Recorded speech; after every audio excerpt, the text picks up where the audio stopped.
ನಮಸ್ಕಾರ ಎಲ್ಲರಿಗೂ. ನನ್ನ ವ್ಲಾಗ್ಗೆ ನಿಮಗೆಲ್ಲರಿಗೂ ಸ್ವಾಗತ. ಇವತ್ತು ನನ್ನ ಸ್ಪೆಷಲ್ ವ್ಲಾಗಲ್ಲಿ ನಾನು ನಿಮ್ಮನ್ನೆಲ್ಲರನ್ನೂ ಒಂದು ಹೊಸ ಜಾಗಕ್ಕೆ ಕರ್ಕೊಂಡು ಹೋಗ್ತಾ ಇದ್ದೀನಿ. ಹೊಸ ಜಾಗ, ಅದರಲ್ಲಿ ಆಲ್ರೆಡಿ ಕೆಲವರು ಅದನ್ನ ನೋಡಿರಬಹುದು, ಆದರೆ ನಾನು ಹೋಗ್ತಿರೋದು ಫಸ್ಟ್ ಟೈಮ್. ಸೊ ನಾನು ಯಾವ ಜಾಗಕ್ಕೆ ಹೋಗ್ತಾ ಇದ್ದೀನಿ, ಯಾರ ಜೊತೆ ಹೋಗ್ತಾ ಇದ್ದೀನಿ, ಹೇಗೆ ಹೋಗ್ತಾ ಇದ್ದೀನಿ, ಇದನ್ನೆಲ್ಲ ನಾನು ಈ ವ್ಲಾಗಲ್ಲಿ ನಿಮ್ಮ ಜೊತೆ ಶೇರ್ ಮಾಡ್ಕೊಳ್ತಿದ್ದೀನಿ. ಹೋಪ್ ನನ್ನಷ್ಟೇ ನೀವು ಕೂಡ ಈ ವ್ಲಾಗನ್ನು ಎಂಜಾಯ್ ಮಾಡ್ತೀರಾ ಅಂತ ಅಂದ್ಕೊಂಡಿದ್ದೀನಿ. ಬನ್ನಿ ವ್ಲಾಗನ್ನು ಶುರು ಮಾಡೋಣ. ಮೊದಲಿಗೆ ನಾನಿಲ್ಲಿ ಬೆಳಗ್ಗೆ ಒಂದು 3:45, 3:15, 3 o'clockಗೆ ಎದ್ಬಿಟ್ಟಿದ್ದೆ. ಇವತ್ತು ಬೇಗ ಹೋಗಬೇಕು ಅಂತ. ಮೋರೋವರ್ ನಾವೆಲ್ಲಾದರೂ ಹೋಗ್ಬೇಕಂತೇಳಿದ್ರೆ ಮಲ್ಕೊಳ್ಳುವಾಗ ಆ ಯೋಚನೆ ತಲೆಯಲ್ಲಿ ಹೋದರೆ ಆ ಯೋಚನೆಯಲ್ಲೇ ನಮ್ಗೆ ನಿದ್ದೆ ಬರಲ್ಲ. ಎಲ್ಲಿ 3 o'clock ಆಗಿಬಿಡ್ತೋ, ಎಲ್ಲಿ 4:45 ಆಗಿಬಿಡುತ್ತೋ ಅನ್ನೋ ಅದೇ ಯೋಚನೆಯಲ್ಲಿರ್ತೀವಿ. ಹಾಗಾಗಿ ನನಗೂ ಹಾಗೆ ಬೆಳಗ್ಗೆ ಬೇಗ ಎದ್ದೇಳಬೇಕು ಅನ್ನೋ ಒಂದು ಯೋಚನೆಯಲ್ಲಿ ಸರಿಯಾಗಿ ನಿದ್ದೆನೇ ಬರಲಿಲ್ಲ. ಒಂಥರ ಡಿಸ್ಟರ್ಬ್ಡ್ ಸ್ಲೀಪ್ ಇತ್ತು. ಬಟ್ ಸ್ಟಿಲ್ ನಾನು ಹೋಗಲೇಬೇಕಾದ್ರಿಂದ ಬೇಗ ಮನೆಯೆಲ್ಲ ಸ್ವಲ್ಪ ಗುಡಿಸ್ಕೊಂಡು, ನಂದು ಸ್ವಲ್ಪ ಏನು ಕೆಲಸ ಇರ್ತದೆ ಮುಗಿಸ್ಕೊಂಡು ದೇವ್ರ ಪೂಜೆ ಮಾಡ್ಕೊಂಡು ಹೋಗಬೇಕು ಅಂತ ಬೇಗ ಎದ್ಬಿಟ್ಟಿದ್ದೆ. ಸೊ ನಾನು ರಾತ್ರಿ ಎಷ್ಟೇ ಕ್ಲೀನ್ ಮಾಡಿದ್ರೂ ಕೂಡ ನಾನು ಬೆಳಗ್ಗೆ ಇನ್ನೊಂದು ಸಲ ನೀಟಾಗಿ ಒರೆಸ್ಕೊಂಡ್ಬಿಡ್ತೀನಿ. ಜಾಸ್ತಿ ಪಾತ್ರೆ ಇದ್ದರೆ ನಮ್ಮ ಮೇಡ್ ಬರ್ತಾರೆ, ಸೊ ತೊಳೆಯೋಕೆ ಹಾಕ್ಬಿಡ್ತೀನಿ. ಸೊ ಫಸ್ಟು ನಾನಿಲ್ಲಿ ಬಿಸಿ ನೀರನ್ನು ಕುಡಿದ್ಬಿಡ್ತೀನಿ. ದಿನಾಗಲೂ ಬೆಳಗ್ಗೆ ಎದ್ದಿದ ತಕ್ಷಣ ಬಿಸಿ ನೀರು ಒಂದು 2-3 ಲೋಟದಷ್ಟು ಬಿಸಿ ನೀರು ಕುಡಿತೀನಿ. ಬಟ್ ಅದನ್ನ ಕುಡಿಯೋದಕ್ಕೂ ಮುಂಚೆ ರಾತ್ರಿ ಮಲಗುವಾಗಲೂ ಅಷ್ಟೇ, ಬೆಳಗ್ಗೆ ಎದ್ದಿದ ತಕ್ಷಣವೂ ಅಷ್ಟೇ ಒಂದು ಸ್ವಲ್ಪ ಕಷಾಯದ ಪುಡಿನ ಕುಡಿದ್ಬಿಡ್ತೀನಿ. ಜಸ್ಟ್ ಬಾಯಿಗೆ ಹಾಕ್ಕೊಂಡು ಬಿಸಿ ನೀರು 1-2 ಲೋಟ 1 ಲೋಟ ಕುಡಿದ್ಬಿಟ್ರೆ ಆಯಿತು. ಯಾಕಂದರೆ ಅದನ್ನ ನೀರಲ್ಲಿ ಕಲಿಸ್ಕೊಂಡ್ರೆ ನಮಗೆ ಥರ ಕಹಿ ಅನಿಸುತ್ತೆ. ಹಾಗಾಗಿ ಬಾಯಿಗೆ ಹಾಕ್ಕೊಂಡು ನುಂಗ್ಬಿಟ್ಟು ಬಿಸಿ ನೀರು ಕುಡಿದ್ಬಿಡ್ತೀನಿ. ಇದಾದಮೇಲೆ ನಾನು ಕಾಫಿ ಕುಡಿಯೋಲ್ಲ ಯೂಶ್ವಲಿ. ನನಗೂ ನನ್ನ ಹಸ್ಬೆಂಡ್ಗೆ ನಾನು ಬ್ಲ್ಯಾಕ್ ಕಾಫಿ ಮಾಡ್ಕೋತೀನಿ. ಸೊ ಇದಕ್ಕೆ ಶುಗರು ಹಾಲೇನು ಹಾಕಲ್ಲ, ಎಲ್ಲರಿಗೂ ಗೊತ್ತಿರುತ್ತೆ ಅಂತ ಅನ್ಕೋತೀನಿ. ಸೊ ಇದು ಒಂಥರ ಎನರ್ಜೆಟಿಕ್ ಆಗಿರುತ್ತೆ ಮತ್ತು ತುಂಬ ವರ್ಷಗಳಿಂದ ಇದು ಅಭ್ಯಾಸ ಆಗೋಗಿದೆ. ಬೆಳಗ್ಗೆ ಹೊತ್ತು ಕಾಫಿ ಕುಡಿಯೋದೇ ಇಲ್ಲ. ಸಂಜೆ ಎಲ್ಲರಿಗೂ ಮಾಡಿದಾಗ, ಸೊ ನಮ್ಮ ಫ್ಯಾಮ್ಲಿಲಿ ಕಾಫಿ ಎಲ್ಲರಿಗೂ ತುಂಬಾ ಇಷ್ಟ ಆಗಿರೋದ್ರಿಂದ ಸಂಜೆ ಎಲ್ಲರಿಗೂ ಮಾಡಿದಾಗ ಒಂದು ಚಿಕ್ಕ ಗ್ಲಾಸಷ್ಟು ಕುಡಿತೀನಿ ವಿನಃ ಬೆಳಗ್ಗೆ ಹೊತ್ತು ನಾನು ಯಾವಾಗಲೂ ಬ್ಲ್ಯಾಕ್ ಕಾಫಿನೇ ಕುಡಿಯೋದು. ಸೊ ಕಷಾಯ ಕುಡಿದಾದ್ಮೇಲೆ ಒಂದು 1 hour, ಹಾಫ್ ಆನ್ ಅವರ್ ಬಿಟ್ಟು ಇದನ್ನು ತೊಗೋತೀನಿ. But ready ಮಾಡಿಟ್ಬಿಡ್ತೀನಿ. ಒಂದು ಗ್ಲಾಸ್ ನನಗೆ, ಒಂದು ಗ್ಲಾಸ್ ನನ್ನ ಹಸ್ಬೆಂಡ್ಗೆ. ಸೊ ಅವರೆದ್ದು ನಿಧಾನವಾಗಿ ಅದಕ್ಕೆ ಸ್ವಲ್ಪ ಬಿಸಿ ನೀರು ಬೆರೆಸ್ಕೋತಾರೆ. ಈಗ ದೇವ್ರ ಕ್ಲೀನ್ ಮಾಡಿಕೊಂಡು ದೇವ್ರ ದೀಪ ಹಚ್ಬಿಡೋಣ, ಪೂಜೆ ಮಾಡಿಬಿಡೋಣ, ಮುಗಿಸ್ಕೊಂಡು ಹೋಗೋಣ ಅಂತ ಎಲ್ಲ ಕ್ಲೀನ್ ಮಾಡ್ಕೋತಾ ಇದ್ದೀನಿ. ಸೊ ಈ ನಿರ್ಮಾಲ್ಯಗಳನ್ನೆಲ್ಲ ನಾವು ಹಿಂದಿನ ದಿನ ಏನಿಟ್ಟಿರ್ತೀವಿ ಅದನ್ನ ಸಪ್ರೇಟಾಗಿ ಕಸದ ಜೊತೆ ಹಾಕಲ್ಲ, ಸಪ್ರೇಟಾಗಿ ಬೇರೆ ಕಡೆ ಬಿಸಾಕ್ಬಿಡ್ತೀವಿ, ಯಾರು ತುಳಿದೇ ಇರೋ ಜಾಗದಲ್ಲಿ. ಸೊ ದೇವ್ರಿಗೆ ಹಚ್ಚಿರೋ ಬತ್ತಿಗಳೂ ಅಷ್ಟೇ. ಸೊ ಇದನ್ನೆಲ್ಲ ನೀಟಾಗಿ ತೊಳ್ಕೊಂಡು ರೆಡಿ ಮಾಡ್ಕೋತಾ ಇದ್ದೀನಿ. ಯೂಶ್ವಲಿ ನಾನು ಯಾವಾಗಲೂ ಅಂದ್ಕೋತಿದ್ದೆ ಬ್ರಾಹ್ಮಿ ಮುಹೂರ್ತದಲ್ಲಿ ಪೂಜೆ ಮಾಡಿದ್ರೆ ಒಳ್ಳೆಯದು ಅಂತ. ತುಂಬ ವ್ಲಾಗಲ್ಲೂ ನೋಡಿದ್ದೀನಿ, ಕೇಳಿದ್ದೀನಿ. ನಾವು ವ್ರತಗಳು ಕಥೆಗಳನ್ನು ಓದೋವಾಗ ಅದರದ್ದು ಪ್ರಸ್ತಾವನೆ ಮಾಡಿರ್ತಾರೆ. ಬಟ್ ಯಾವತ್ತೂ ನನಗದು ಕೆಲಸದ ಒತ್ತಡದಲ್ಲಿ, ಮನೆ ಕೆಲಸದಲ್ಲಿ ಅಷ್ಟು ಬೇಗ ಎದ್ದು ಅದನ್ನ ಬ್ಯಾಲೆನ್ಸ್, ಇಡೀ ದಿನ ಅದನ್ನ ಬ್ಯಾಲೆನ್ಸ್ ಮಾಡೋಕ್ಕೆ ಆಗ್ತಿರಲಿಲ್ಲ ಅಂತ ನಾನು ಮಾಡೋಕ್ಕೆ ಹೋಗ್ತಿರ್ಲಿಲ್ಲ. ಬಟ್ ಇವತ್ತಿನ ದಿನ ನಾನು ಆ ಟೈಮಲ್ಲಿ ಪೂಜೆ ಮಾಡಬೇಕು ಅಂತ ಇತ್ತೇನೋ. ಸೊ ಹಾಗಾಗಿ ದೇವ್ರ ಪೂಜೆ ಮಾಡ್ತಿದ್ದೀನಿ. ಸೊ ಗರಿಕೆ ಹೂವು ಎಷ್ಟು ಚೆನ್ನಾಗಿದೆ ನೋಡಿ. ಹೂವು ಇವಾಗ ಸೀಸನ್ ಚೆನ್ನಾಗಿದೆ, ಈ ಹೂವು ಚೆನ್ನಾಗಿ ಸಿಗ್ತಿದೆ. ಸೊ ಹೂವೆಲ್ಲ ತೊಗೊಂಡು ದೇವ್ರಿಗೆ ಅಲಂಕಾರ ಮಾಡಿದೆ ನೀಟಾಗಿ. ಅದು ನಾನು ಯಾವತ್ತೂ ಹೇಳ್ತೀನಲ್ವ, ಆ ಹೂಗಳಿಂದ ದೇವರಿಗೆ ಅಲಂಕಾರ ಮಾಡಿ ಪೂಜೆ ಎಲ್ಲ ಆದಮೇಲೆ ಆ ದೇವರುಗಳನ್ನು ನೋಡೋದೇ ಏನೋ ಒಂಥರ ನಮಗೆ ಸಂತೋಷ, ಖುಷಿಯಾಗುತ್ತೆ. ನನಗಂತೂ ಅದು ತುಂಬಾ ಇಷ್ಟ. ಸೊ ಹೂವೆಲ್ಲ ಅಲಂಕಾರ ಮಾಡಾಯಿತು. ಆ್ಯಸ್ ಯೂಶ್ವಲ್ ಗರಿಕೆ ತೊಗೊಂಡಿರ್ತೀನಿ ದಿನಾಗಲೂ ಗಣೇಶನಿಗೆ ಪೂಜೆ ಮಾಡೋದಕ್ಕೆ. ಮತ್ತು ಹೂವು, ಬಿಡಿ ಹೂವಲ್ಲಿ ಅರ್ಚನೆ ಮಾಡ್ತೀನಿ. ಸೊ ಹೀಗಾಗಿ ಪೂಜೆ ಎಲ್ಲ ಮುಗ್ದಾಯಿತು. ಯಾವತ್ತೂ ಅಷ್ಟೇ ನಾವು ನಮ್ಮ ಶಕ್ತಿ ಎಷ್ಟಿರುತ್ತೋ ಅಷ್ಟೇ ಪೂಜೆ ಮಾಡಿದ್ರೂ ಕೂಡ ಆ ಭಗವಂತ ಯಾವತ್ತೂ ಒಲಿತಾನೆ. ಅಂದರೆ ಮನಸ್ಸು ಶುಚಿಯಾಗಿರಬೇಕು, ಮನೆ ಶುಚಿಯಾಗಿರಬೇಕು. ಮನಸ್ಸಲ್ಲಿ ನೂರಾರು ಯೋಚನೆಗಳನ್ನು ನಾವು ಇಟ್ಕೊಂಡು ದೇವರಿಗೆ ಧೂಪ ದೀಪ ನೈವೇದ್ಯಗಳನ್ನು ಮಾಡಿದರೆ ಖಂಡಿತ ಅದು ಸಲ್ಲೋದಿಲ್ಲ. ನಮ್ಮ ಮನಸ್ಸು ಯಾವಾಗ ಶುಚಿಯಾಗಿರುತ್ತೋ ಆವಾಗ ನಾವು ಯಾವ ಹೂವಿಲ್ದಿರ ಬರೀ ಅರಿಶಿನ ಕುಂಕುಮ ಹಾಕಿ ಪೂಜೆ ಮಾಡಿದ್ರೂ ಕೂಡ ಖಂಡಿತ ಭಗವಂತ ನಮ್ಮ ಭಕ್ತಿಗೆ ಒಲಿತಾನೆ. ಇದು ನನ್ನ ನಂಬಿಕೆ. ಸೊ ಪೂಜೆ ಮಾಡುವಾಗ ಯಾವತ್ತೂ ಅಷ್ಟೇ ನಮ್ಮ ಮನಸ್ಸು ನಿರ್ಮಲವಾಗಿರಬೇಕು.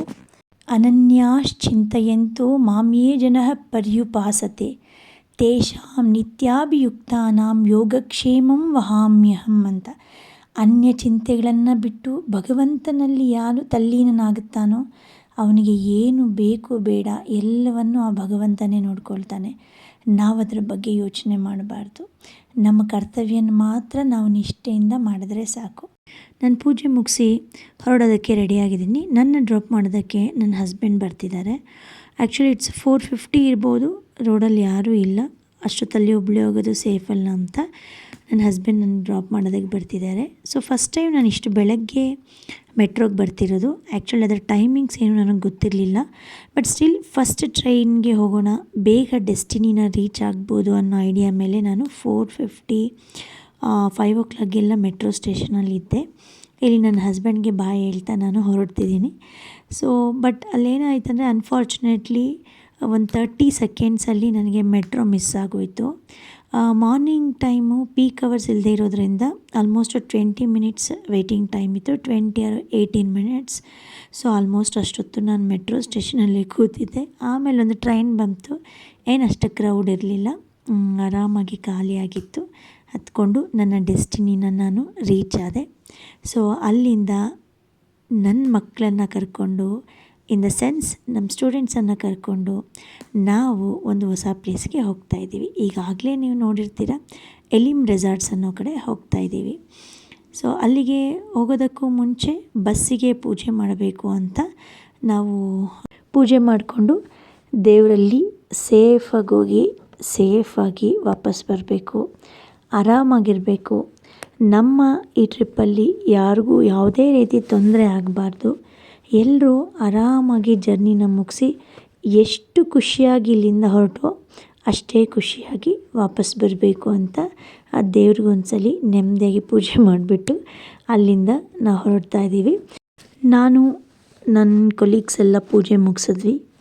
ಮಂಗಳಾರತಿ ಎಲ್ಲ ಮಾಡಿ ದೇವ್ರಿಗೆ ಚೆನ್ನಾಗಿ ಪ್ರಾರ್ಥನೆಯನ್ನು ಮಾಡಿ ಅಲ್ಲಿಂದ ಹೊರಡ್ತಾ ಇದ್ದೀವಿ. ಆ್ಯಕ್ಚುಲಿ ಇಲ್ಲಿ ನಮ್ಮ ಸ್ಟೂಡೆಂಟ್ಸ್ ಎಲ್ಲ, ಬಾಯ್ಸ್ ಎಲ್ಲ ಬೇರೆ ಬಸ್ಸಲ್ಲಿ ಹೋಗ್ತಾ ಇದ್ದಾರೆ, ಗರ್ಲ್ಸ್ ಎಲ್ಲ ಬೇರೆ ಬಸ್ಸಲ್ಲಿ ಹೋಗ್ತಾ ಇದ್ದೀವಿ. ಸೊ ಅವ್ರ ಬಸ್ಸು ಇನ್ನು ಸ್ವಲ್ಪ ಮುಂದೆ ನಿಲ್ಲಿಸಿದ್ದಾರೆ, ಹಾಗಾಗಿ ಅವರು ಅಲ್ಲಿ ಹೋಗಿ ಹತ್ಕೋತಿದ್ದಾರೆ. ಗರ್ಲ್ಸು ಮತ್ತು 4 ಜನ ಟೀಚರ್ಸ್ ಮಾತ್ರ ಈ ಬಸ್ಸಲ್ಲಿ ನಾವು ಹತ್ಕೋತಾ ಇದ್ದೀವಿ. ಈಗ ಬಸ್ಸಲ್ಲಿ ಯಾರ್ಯಾರು ಇದ್ದಾರೆ ಅಂತ ಒಂದ್ಸಲಿ ನೋಡ್ಕೊಂಬರೋಣ. ಇವರು ನಮ್ಮ ಡ್ರೈವರು, ನಮ್ಮನ್ನು ಸೇಫಾಗಿ ಕರ್ಕೊಂಬರೋಕ್ಕೆ ನಮ್ಮ ವೈಸ್ ಪ್ರಿನ್ಸಿಪಲ್ಲು ಸೌಮ್ಯ, ನನ್ನ ಕೊಲೀಗ್ ಹೇಮಾ ಮೇಡಮ್ ನನ್ನ ಕೊಲೀಗ್, ನಾನು ಮತ್ತು ಎಲ್ಲ ಕ್ಲಾಸಿನ ಮಕ್ಕಳಿದ್ದಾರೆ. ಸೊ ಎಲ್ಲರ ಹೆಸರು ನಂಗೆ ಗೊತ್ತಿಲ್ಲ. ಈ ಮಕ್ಕಳು ಪಾಪ ನಾಚ್ಕೋತಾ ಇದ್ದಾರೆ. ನೆಕ್ಸ್ಟು ಇವರು ಫೈನಲ್ ಇಯರ್ ಮಕ್ಕಳಿದ್ದಾರೆ ಇದರಲ್ಲಿ. ಸೊ ಈ ಮಕ್ಕಳು ಅಷ್ಟೇ BCA ಮಕ್ಕಳು, ಇವರು BBA ಮಕ್ಕಳು. ಇವರೆಲ್ಲ ನಮ್ಮ final year BCom out going students. So ಇದು ಪವಿ ನಾಟ್ಯ ಯಾವಾಗ ಶುರು ಮಾಡೋಣ ಅಂತ ಕಾಯ್ತಿದ್ದಾಳೆ. ಸೊ ಆ ಹುಡುಗಿಗೆ ಡ್ಯಾನ್ಸ್ ಅಂದರೆ ತುಂಬಾ ಇಷ್ಟ. ತಾನು ಡ್ಯಾನ್ಸ್ ಮಾಡಿ ಎಲ್ಲರನ್ನೂ ಕೈಲೂ ಡ್ಯಾನ್ಸ್ ಮಾಡಿಸ್ತಾಳೆ. ಸೊ ನೆಕ್ಸ್ಟು ಇವರೆಲ್ಲ BCA ಮಕ್ಕಳು ಆ್ಯಕ್ಚುಲಿ. ಸೊ ಇವರು ಅಷ್ಟೇ. ಯಾಕೆ ಇವರೆಲ್ಲ ಡಲ್ಲಾಗಿದ್ದಾರೆ ಅಂದರೆ ಇನ್ನೂ ಯಾವುದೂ ಸಾಂಗ್ ಪ್ಲೇ ಆಗಿಲ್ಲ ಡ್ಯಾನ್ಸ್ ಮಾಡೋದಕ್ಕೆ. ಬಸ್ ಈಗ ತಾನೇ ಮೂವ್ ಆಗ್ತಿದೆ. ಸೊ ಅವ್ರಿಗೆ ಇಮಿಡಿಯೇಟಾಗಿ ಸಾಂಗ್ ಪ್ಲೇ ಮಾಡಿ ಡ್ಯಾನ್ಸಿಗೆ ಶುರು ಮಾಡಿಬಿಟ್ರೆ ಆವಾಗ ಅವರು ಮುಖದಲ್ಲಿ ಇನ್ನೂ ಚೆನ್ನಾಗಿ ಗ್ಲೋ ಬರುತ್ತೆ. ಬಿಕಾಸ್ ಎವ್ರಿ ಡೇ ಸೇಮ್ ಕ್ಲಾಸಲ್ಲಿ ಅದೇ ಪಾಠ ಕೇಳಿ ಬೋರ್ ಆಗಿರುತ್ತೆ. ಇವಾಗ ಫಾರ್ ಎ ಚೇಂಜ್ ಆಚೆ ಹೋಗ್ತಿದ್ದಾರೆ. ಸೊ ಅದು ಒಂದೊಂದು ಮೂಮೆಂಟು ಕೂಡ ವೇಸ್ಟ್ ಮಾಡಬಾರ್ದು, ಎಂಜಾಯ್ ಮಾಡಬೇಕು ಅನ್ನೋದು ಅವ್ರ ಇಂಟೆನ್ಷನ್ನು. ಅವರೆಲ್ಲ ನಗ್ನಗ್ತಾ ಈ ಥರ ಖುಷಿಯಾಗಿರೋದನ್ನು ನೋಡೋದೇ ನಮಗೊಂಥರ ಖುಷಿ. ಬನ್ನಿ ಅವ್ರ ಜೋಶ್ ಹೇಗಿದೆ ನೋಡೋಣ.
ಹಾಗೆ ಇಳಿದು ನಡ್ಕೊಂಡು ಬರ್ತಾ ಇದ್ದಾರೆ.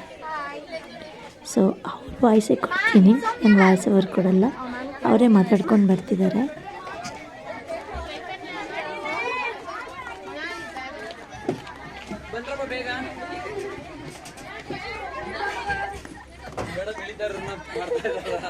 ಎಲ್ಲಾನು ಯೂಟ್ಯೂಬಲ್ಲಿ ಹಾಕ್ಬಿಡ್ತೀನಿ ಸರ್. ಏನಾದ್ರು ಮಾತಾಡ್ಕೊಂಡು ಬನ್ನಿ.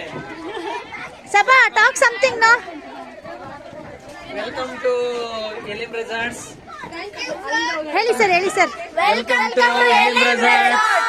ಥ್ಯಾಂಕ್ಸ್ ಹೇಳಿ ಆರ್ಗನೈಸ್ ಮಾಡಿದ್ದಕ್ಕೆ ಸರ್ಗೆ.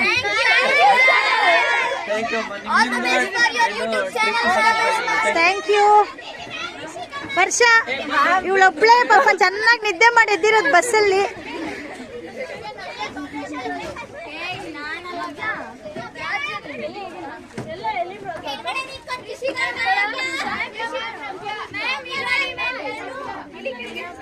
ಇರಿ ಎಲ್ಲ ಇದು ಕವರ್ ಮಾಡ್ಬಿಡ್ತೀನಿ. Tabassum say hi no.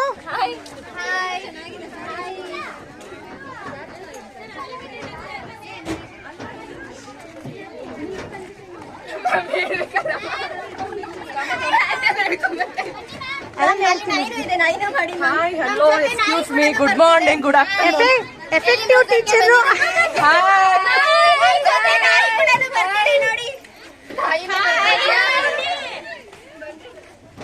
Nandini ಕ್ಲಾಸಿಗೆ ಬರಲ್ಲ ಪಾಪ. ಇರೋ ಬ್ಯಾಗ್ ಎಲ್ಲ ರಿಷಿಕನ್ಗೆ ಕೊಟ್ಟಿದ್ದಾರೆ. ಮಾಡಿಲ್ಲ ಮ್ಯಾಮ್, ಹಂಗೆ ತೆಗ್ದ್ಬಿಟ್ಟಿದ್ದೇವೆ. Salute please.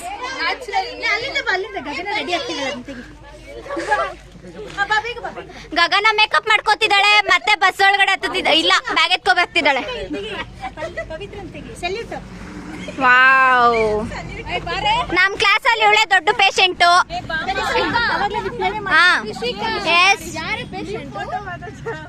ನಮ್ ದೀಪಾ ಮ್ಯಾಮ್ ಮತ್ತೆ ನಮ್ ಸೌಮ್ಯ ಮ್ಯಾಮ್.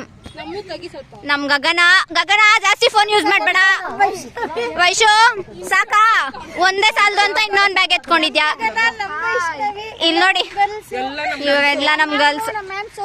ನಮ್ ಅದಿತಿ ಡ್ಯಾನ್ಸ್ ಆಡಲ್ಲ ಅನ್ಬಿಟ್ಟು ಡ್ಯಾನ್ಸ್ ಆಡ್ಬಿಟ್ಲು.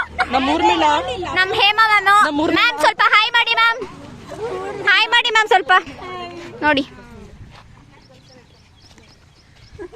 ಗಗನ ಜಾಸ್ತಿ ಫೋನ್ ಯೂಸ್ ಮಾಡ್ಬೇಡ.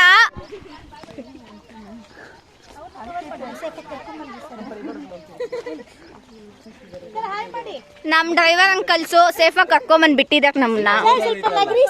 ಸರ್ ಸ್ವಲ್ಪ ಹಾಯ್ ಮಾಡಿ, ಸ್ಮೈಲ್ ಮಾಡಿ.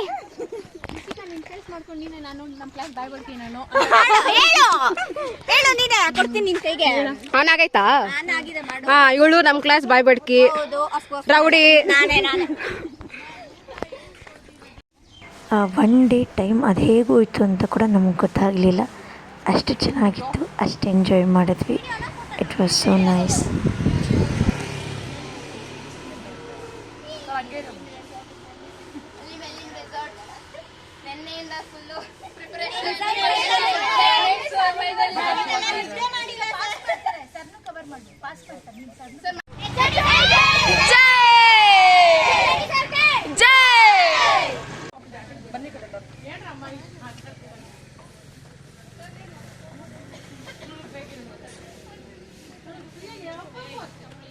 You all welcome to. ಇಲ್ಲಿಗೆ ಈ ವ್ಲಾಗನ್ನು ಎಂಡ್ ಮಾಡ್ತಾ ಇದ್ದೀನಿ. ಇನ್ನೂ ನಾವು ರೆಸಾರ್ಟ್ ಒಳಗಡೆ ಹೋಗಲಿಲ್ಲ. ಅಲ್ಲಿ ಹೋಗಿ ಮಕ್ಕಳ ಜೊತೆ ಆಟ ಆಡೋಂಥದ್ದು ಮತ್ತು ಎಂಜಾಯ್ ಮಾಡೋಂಥದ್ದು, ಒಳ್ಳೆ ಮೆಮರೀಸ್ ಕ್ರಿಯೇಟ್ ಮಾಡೋಂಥದ್ದು ಬೇಕಾದಷ್ಟಿದೆ. ಸೊ ಹಾಗಾಗಿ ಈ ವಿಡಿಯೋ ಲೆಂತಿ ಆಗಿಬಿಡುತ್ತೆ ಅಂತ ನಾನು ಇಲ್ಲಿಗೆ ಸ್ಟಾಪ್ ಮಾಡ್ತೀನಿ. ನೆಕ್ಸ್ಟ್ ವ್ಲಾಗಲ್ಲಿ ಅದನ್ನ ಕಂಟಿನ್ಯೂ ಮಾಡ್ತೀನಿ. Hope you guys enjoyed this vlog. Please wait for my next vlog. Thank you. Bye bye.